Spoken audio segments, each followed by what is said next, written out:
Magandang araw mga kairog. At ngayon nga, nagutom ang person. Kaya yan, gagawa tayo ng merienda. Time check, 4:30 ng hapon. Habang nag-scroll sa Facebook at nakikipag-engage sa ating mga kapwa content creator, ayan, nakaramdam ng gutom ang person at gumawa ng sarili niyang merienda. Tulog ang mga kasama ko dito sa bahay, kaya ako lang mag-isa. Ayan, samahan niyo ako gumawa ng initin itong siopaw na ito. At dahil prosin, ayan, parang nakikipaglaban sa himagsikan. O, diba? Sige, hala.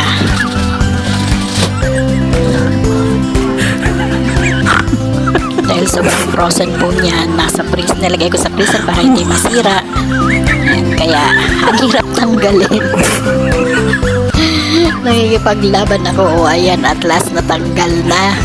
At nang mainit na, nang makakain na tayo, makapagmerienda na tayo mga kairog, at ako'y nagugutom na, nakaramdam ng gutom.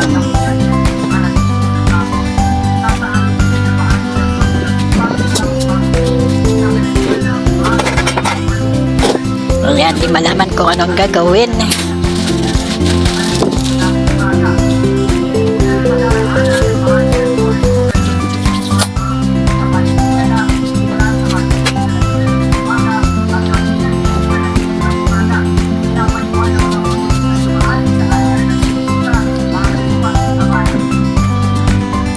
Ayan, luto na nga mga kairog. Kunin na natin ang siopaw at nang tayo'y makakain na. Ayan, dalawa muna yung kukunin ko kasi 8 yung niluto ko. Pero dalawa lang ang kukunin ko kasi yung mga anak ko baka gusto nilang magmerienda rin.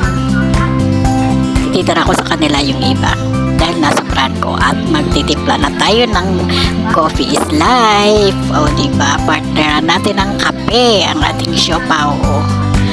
Nang masarap ang merienda. O, ayan, diba? Nag-promote pa si Kairog. Sponsor bar yan.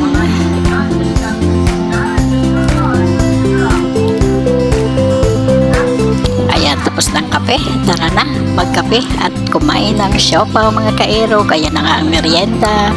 Habang nanonood na ako ng TV ngayon, balita na. Ayan, tara kain. O, yung laki ng kagat mo, ha? Yummy.